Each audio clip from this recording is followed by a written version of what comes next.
নমস্কার সুধী ভক্তবৃন্দ, আমার কৃষ্ণ কথা চ্যানেলে আপনাদের সকলকে জানাই স্বাগত। আজকে আমরা জানব প্রকৃত বৈষ্ণব কাকে বলা যাবে, কারা প্রকৃত বৈষ্ণব। একথা ধর্মরাজ যুধিষ্ঠিরকে বলেছিলেন স্বয়ং ভগবান শ্রীকৃষ্ণ, এবং ধর্মরাজ যুধিষ্ঠিরকে পরীক্ষা নিয়েছিলেন এক কাক ও বেজি রূপে। আসলে কারা প্রকৃত বৈষ্ণব? সচরাচর আমাদের চারপাশে দেখতে পাই কিছু মানুষ কপালে ও সারা শরীরে তিলক কেটে হাতে করতাল বা খঞ্জনি নিয়ে কৃষ্ণ কৃষ্ণ করছেন বা হরিবোল হরিবোল বলছেন। অনেকে গলায় নামের ঝুলি টাঙিয়ে তার ভিতরে তার নিজের একটি হাত দিয়ে সেই মালাটিকে গুনে নাম যোগ করছেন। আচ্ছা, তারা কি সবাই বৈষ্ণব বলতে পারেন? তাদেরকে কোনোভাবেই ছোট করছি না, তারা বরং দাঁড়ে দাঁড়ে গিয়ে নাম শোনাচ্ছেন, কৃষ্ণ নাম শোনাচ্ছেন। এটা অনেক বড় কথা। কে আজকাল এটা করে? কিন্তু কথা হচ্ছে, তারা কি আদৌ বৈষ্ণব? তাহলে তারা যদি বৈষ্ণব বেশ ধারণ করার পরে বৈষ্ণব না হন, তাহলে কে বৈষ্ণব? কাকে বলা যেতে পারে বৈষ্ণব? বৈষ্ণব, হ্যাঁ, আজ আমি আপনাদেরকে মহাভারত ও চৈতন্য চরিতামৃত থেকে ঘটনার উল্লেখ করে বোঝানোর চেষ্টা করব যে ভগবান শ্রীকৃষ্ণ মহাপ্রভু চৈতন্যদেব তাদেরকে বৈষ্ণব বলেছেন। বৈষ্ণব বলতে তারা কি বলতে চেয়েছেন? তো এই পর্যন্ত যারা আমার এই কথাগুলো শুনলেন, তাদের বলবো একটু ধৈর্য ধরে সম্পূর্ণ কথাগুলো শুনুন। আপনার বা আপনাদের মনে ওঠা সমস্ত প্রশ্নের উত্তর আপনারা পেয়ে যাবেন। প্রথমেই দেখে নেব মহাভারতে ভগবান শ্রীকৃষ্ণ কাকে বলেছেন বৈষ্ণব, এবং একটি বেজি কিভাবে শিক্ষা দিল। কে বৈষ্ণব বা কারা বৈষ্ণব? কৌরব ও পাণ্ডবদের ভয়ঙ্কর যুদ্ধের আগের ঘটনা। কৌরবরা পাণ্ডবদের খাণ্ডপ্রস্থ বলে একটি জায়গা দিয়েছিল। ভগবান শ্রীকৃষ্ণ দেবশিল্পী বিশ্বকর্মা দ্বারা সেই খাণ্ডপ্রস্থকে বিশাল এবং সুন্দর রাজ্যে পরিণত করেছিল, এবং সেই রাজ্যের রাজা হলেন পাণ্ডবদের জ্যেষ্ঠ ভ্রাতা যুধিষ্ঠির। রাজ্যাভিষেকের পর ভগবান শ্রীকৃষ্ণ যুধিষ্ঠিরকে বললেন, হে বড় ভাই, তোমাকে রাজস্ব যজ্ঞ করতে হবে, এবং সেই যজ্ঞে সমস্ত বৈষ্ণব ব্রাহ্মণ ধর্মমাত্রা সবাইকে নিমন্ত্রণ করে সেবা করতে হবে, বৈষ্ণব সেবা করাতে হবে। পঞ্চপাণ্ডবরা কখনোই শ্রীকৃষ্ণের কথার উপরে কোনো কথা বলেন না। তার কথাই তাদের কাছে শেষ কথা। তাই যুধিষ্ঠির বললেন, যেমন আপনার ইচ্ছে প্রভু। নিমন্ত্রণ করতে কে যাবে? যাবে অর্জুন। কৃষ্ণ বললেন, সখা, তুমি কিন্তু কাউকে বাদ দেবে না, রাজ্যের সবাইকে নিমন্ত্রণ করবে। এখানে অর্জুনকে পাঠানোর একটি উদ্দেশ্য ছিল ভগবান শ্রীকৃষ্ণের। সেটা কি? সেটা হলো অর্জুনে মনে মনে কৃষ্ণের বড় ভক্ত মনে করত নিজেকে। সে ভাবত যে সে ভগবানের বিশ্বরূপ দর্শন করেছিল। এই রূপ তো আর কাউকে কৃপা করে ভগবান দেখাননি, তাই সে নিজেকে বড় ভক্ত মনে করত। যাই হোক, অর্জুন সবাইকে নিমন্ত্রণ করে এলেন, একজনকে বাদ দিয়ে। ভগবান শ্রীকৃষ্ণ বলে উঠলেন, বৈষ্ণব সেবা ও নরনারায়ণ সেবায় আমায় কোনো কাজ দাও। বড় ভাই যুধিষ্ঠির তখন বললেন, হে জনার্দন, হে কৃষ্ণ, হে প্রভু, আপনি হলেন সমস্ত যজ্ঞের যজ্ঞাধিপতি, তাই আপনি যজ্ঞেশ্বর, আর আপনাকে কি আমি কাজ দেব এই সামান্য যোগের কাজ? আমায় ক্ষমা করবেন কেশব। ভগবান বললেন, না না যুধিষ্ঠির, যে কোনো ভালো কাজে কোনো না কোনো কাজ করা অবশ্যই প্রয়োজন, অংশগ্রহণ করা অবশ্যই দরকার। শুধু বসে বসে সেটা দেখা কোনো ধর্মের কাজ নয়। যুধিষ্ঠির পড়লেন মহাবিপদে। তিনি ভগবানকে কি কাজ দেবেন। তাই তিনি বললেন, আচ্ছা বেশ, আপনার যে কাজটি করতে ইচ্ছা হয় আপনি সেটাই করুন। তখন ভগবান শ্রীকৃষ্ণ বললেন, আমি দুটো কাজ করতে চাই। এক, যে সকল অতিথি বৈষ্ণবেরা আসবেন তাদের পা ধুইয়ে দেব। আর দুই, সমস্ত এঁটো থালা তুলে পরিষ্কার করে দেব। এটা শুনে যুধিষ্ঠির অবাক হয়ে বললেন, হে মাধব, এ আপনি কি বলছেন? কৃষ্ণ বললেন, যে কোনো অতিথি সেবায় সব থেকে পুণ্যের কাজ হলো অতিথির পা ধুয়ে তাকে উপযুক্ত আসনে বসানো আর তার খাবার গ্রহণ করার পর তার এঁটু থালা পরিষ্কার করা। তাই ওই দুটো কাজ আমি করব। যদি কোনো ভালো কাজে পারলে নিজেকে নিযুক্ত রাখুন, আর কোনো অন্য সেবামূলক কাজে পারলে ভক্তের এঁটু থালা তুলবেন কোনো রকম হেজিটেশন ছাড়াই। দেখবেন আপনার মন অনেক শান্ত হয়ে গেছে, অনেক পুণ্য অর্জন করেছেন আপনি। যাই হোক, বৈষ্ণব সেবা শেষ হওয়ার পর হঠাৎ একটি বেজি এসে সেখানে সমস্ত এঁঠু থালা রয়েছে সেখানে নিজের সারা শরীরটাকে গড়াগড়ি দিচ্ছে। কিছু সময় পরে সেই বেজি বললেন, হে যুধিষ্ঠির, তোমার বৈষ্ণব সেবা সফল হয়নি। যুধিষ্ঠির বললেন ভগবান শ্রীকৃষ্ণকে, হে কেশব, এই বেজি কি বলছে? বলছে আমার বৈষ্ণব সেবা সফল হয়নি। বেজি বলছে, কারণ তাকিয়ে দেখো আমার শরীরের দিকে যুধিষ্ঠির, আমার অর্ধেক শরীর সোনার হয়েছে, আর এক জায়গায় বৈষ্ণব সেবার পর সেই বৈষ্ণব সেবায় এঁটু থালায় গড়াগড়ি দিয়েছিলাম বলে। অর্থাৎ বেজি বলল যে আমি আর এক জায়গায় বৈষ্ণব সেবা হচ্ছিল সেখানে গড়াগড়ি দিয়েছিলাম এঁটুতে, তাই আমার অর্ধেক শরীর সোনা হয়েছে, তাই পুরো শরীরটা সোনার করব বলে এলাম তোমার দেওয়া বৈষ্ণব সেবায়। কিন্তু এসে দেখলাম এখানে যারা বৈষ্ণব সেজে এসেছেন তারা কেউ বৈষ্ণব নয়। তার কারণ তাদের এঁটু থালায় নিজের শরীরটা গড়াগড়ি দেওয়ার পরেও সম্পূর্ণ সোনার হলো না। ভগবান তখন যুধিষ্ঠিরকে বললেন, ঠিক বলেছে বেজি, তোমার এখানে আসা কেউ বৈষ্ণব ছিল না, কারণ প্রকৃত বৈষ্ণব সেবা করলে স্বর্গের ঘণ্টা পড়ে। যুধিষ্ঠির বললেন, তাহলে কি উপায় ভগবান? প্রকৃত বৈষ্ণবকে কোথায় পাবো? কেউ কি নেই কৃষ্ণ? কৃষ্ণ বললেন, আছে একজন। যুধিষ্ঠির বললেন, কে? আর সে কোথায় থাকে?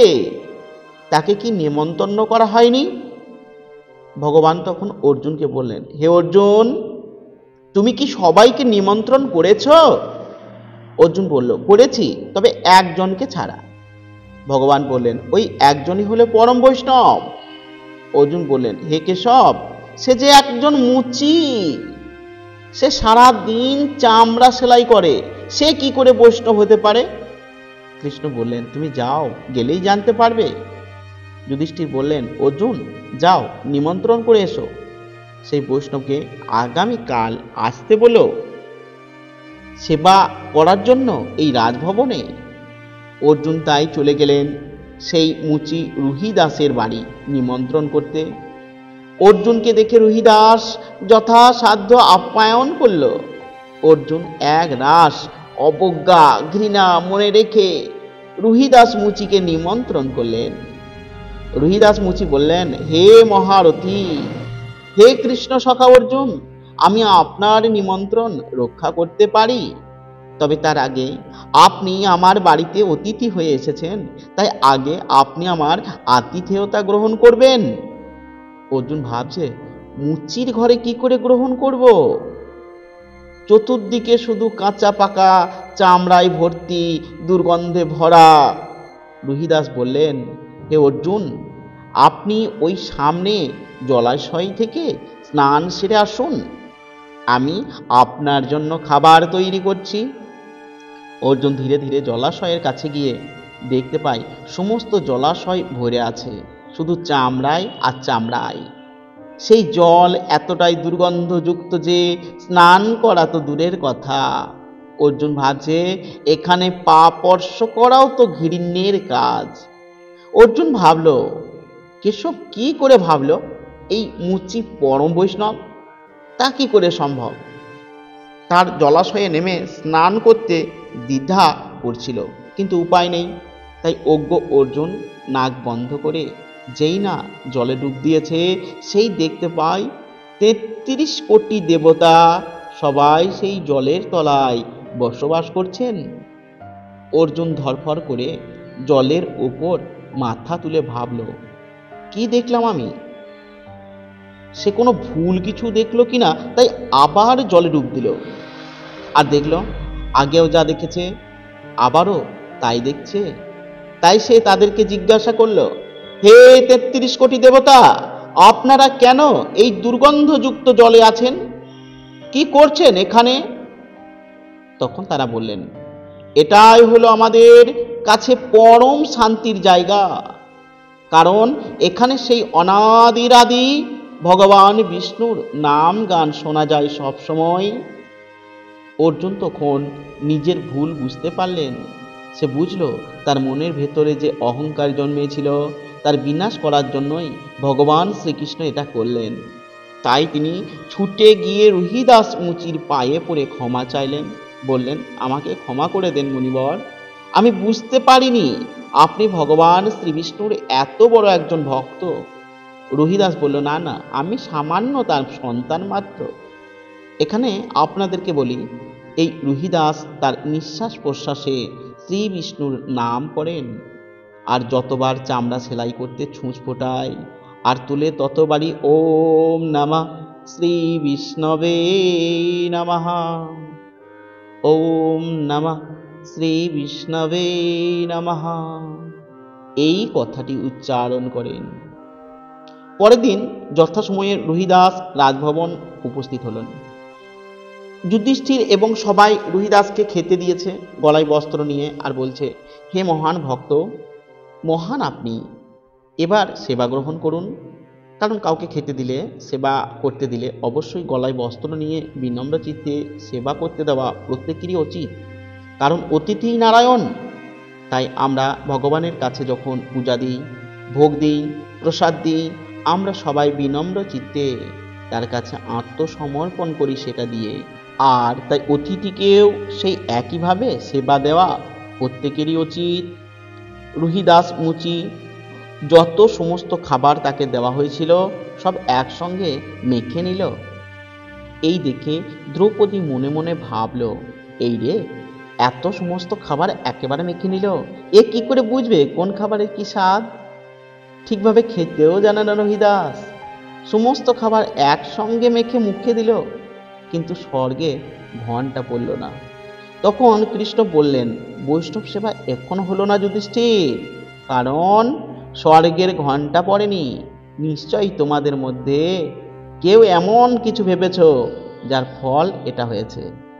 তাই ভগবান শ্রীকৃষ্ণ বললেন, কে কি ভেবেছ বলে দাও, ক্ষমা চাও। দ্রৌপদী তখন তার মনের ভাবনার কথা বললেন এবং দ্রৌপদী রুহিদাসের কাছে ক্ষমা চাইলেন। আর আবারও পরে তাকে সমস্ত ভোজন একসঙ্গে দিয়ে সেবা করতে দেওয়া হলো। এবার রুহিদাস যখন সমস্ত খাবার একসঙ্গে মেখে দিলেন, সঙ্গে সঙ্গে স্বর্গে ঘণ্টা পড়ল, আর তার খাওয়ার এঁটুতে যেই না সেই বেজি গড়াগড়ি দিয়েছে, তার শরীরটার সঙ্গে সঙ্গে সোনা হয়ে গেল এবং বেজি তখন তার নিজের স্বরূপে ফিরে এলো। কারণ তিনি ছিলেন ধর্মরাজ, যমরাজ। তিনি এসেছিলেন যুধিষ্ঠিরকে পরীক্ষা করতে এবং বলতে যে প্রকৃত বৈষ্ণব কারা বা কে। এবার আপনাদেরকে বলি, চৈতন্য চরিতামৃততে একটি ঘটনার উল্লেখ আছে, যেখানে মহাপ্রভু বলেছেন বৈষ্ণব কে বা কারা, কোন গুণ থাকলে তাকে বৈষ্ণব বলা যায়। মহাপ্রভুর এক পরম ভক্ত ছিলেন, যার নাম ছিল হরিদাস। হরিদাস জাতিতে মুসলমান, তাই তাকে বলা হতো যবন হরিদাস। একদিন মহাপ্রভু যবন হরিদাসের বাড়িতে সেবা নিয়েছিলেন। তাই তখনকার ব্রাহ্মণ সমাজ, বৈষ্ণব সমাজ বলেছিলেন মহাপ্রভুর জাত খোয়া গেছে। মহাপ্রভু তখন সেই ব্রাহ্মণ বৈষ্ণবদের জিজ্ঞাসা করলেন, সে যাতে উঠতে গেলে কি করা প্রয়োজন? তখন সেই ব্রাহ্মণ সমাজ, বৈষ্ণব সমাজ বলেছেন, ব্রাহ্মণ সেবা দিতে হবে, বৈষ্ণব সেবা দিতে হবে। মহাপ্রভু বললেন, বেশ তাই হবে। সেই অনুযায়ী মহাপ্রভু একদিন সমস্ত ব্রাহ্মণ বৈষ্ণবদের নিমন্ত্রণ করলেন সেবার জন্য। ব্রাহ্মণরা দেখবেন নিজেরাও, বৈষ্ণবরাও দেখবেন নিজেরাও রান্না করে খান। তখন মহাপ্রভু সেবার জন্য সমস্ত কিছু উপকরণ দিয়েছিলেন, শুধুমাত্র আগুন দেননি। এটা যখন ব্রাহ্মণ বৈষ্ণবেরা দেখলেন যে মহাপ্রভু সব কিছুই দিয়েছেন, আগুন দেননি, তখন তারা রেগে গেলেন, মহাপ্রভুকে বললেন, আপনি আমাদের আগুন দিলেন না কেন? আমরা রান্না করব কি করে? মহাপ্রভু বললেন, আপনারা তো ব্রাহ্মণ, আপনারা তো বৈষ্ণব, আপনাদের তো মুখে আগুন জ্বলার কথা। ব্রাহ্মণ যিনি, বৈষ্ণব যিনি, তাদের মুখে আগুন জ্বলে। তখন সেই ব্রাহ্মণ সমাজ, বৈষ্ণব সমাজ বলেন, এটা কি ইয়ার কি হচ্ছে আমাদের সাথে? মহাপ্রভু বললেন, কেন? আমি তো আপনাদের সাথে কোনো মজা করছি না। ব্রাহ্মণরা বললেন, তাহলে আগুন দিচ্ছ না কেন? আপনারা নিজেরা আগুন জ্বালিয়ে নিন বলে। এটা কি করে সম্ভব? প্রকৃত ব্রাহ্মণ ও প্রকৃত বৈষ্ণব হলে তার মুখে আগুন জ্বলে। তার মানে আপনাদের মুখে আগুন জ্বলে না। তার মানে এটার অর্থ হচ্ছে আপনারা প্রকৃত ব্রাহ্মণ নন, বৈষ্ণব নন। তখন তারা বলেন, এমন কি কেউ আছেন যিনি প্রকৃত ব্রাহ্মণ, যেটা আপনার ভাষায় বলছেন? তখন মহাপ্রভু বললেন, আছেন।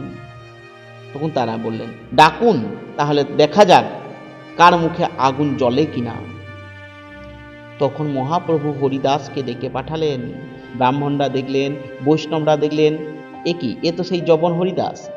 হ্যাঁ, এর মুখে আগুন জ্বলে। হরিদাস তখন মহাপ্রভুকে প্রণাম করে উনুনে যেই না ফু দিয়েছে, কাষ্ঠের উপরে অমনি কাষ্ঠ দাউ দাউ করে জ্বলতে শুরু করে দিল। যখন আগুন জ্বলতে শুরু করেছে, তখন মহাপ্রভু বললেন, ইনি হলেন পরম ব্রাহ্মণ, পরম বৈষ্ণব। অর্থাৎ শুধু মালা জপ করলে, তিলক কাটলে, কৃষ্ণ কৃষ্ণ হরি হরি বললে বৈষ্ণব হওয়া যায় না। বৈষ্ণব হতে গেলে বিষ্ণুর উপাসক হতে হয়, সত্যের পথে চলতে হয়, তাহলেই তাকে বৈষ্ণব বলা হয়। বৈষ্ণব কথার প্রকৃত অর্থ হলো যিনি বিষ্ণুর উপাসক, যার সঙ্গে ভগবান বিষ্ণুর প্রকৃত যোগাযোগ আছে, তিনি হলেন প্রকৃত বৈষ্ণব। শুধু ভক্তবৃন্দ, আজকের এই ভিডিওটি এখানেই শেষ করছি। যদি আমার এই ভিডিওটি আপনাদের ভালো লেগে থাকে, তাহলে অবশ্যই একটি লাইক করবেন এবং কমেন্টে আপনাদের নিজস্ব মতামত জানিয়ে যাবেন এবং লিখে যাবেন জয় শ্রী বিষ্ণু জয়। এবং চ্যানেলে যদি নতুন হয়ে থাকেন, চ্যানেলটিকে সাবস্ক্রাইব করে পাশে থাকবেন। সকলে ভালো থাকুন, সুস্থ থাকুন। নমস্কার।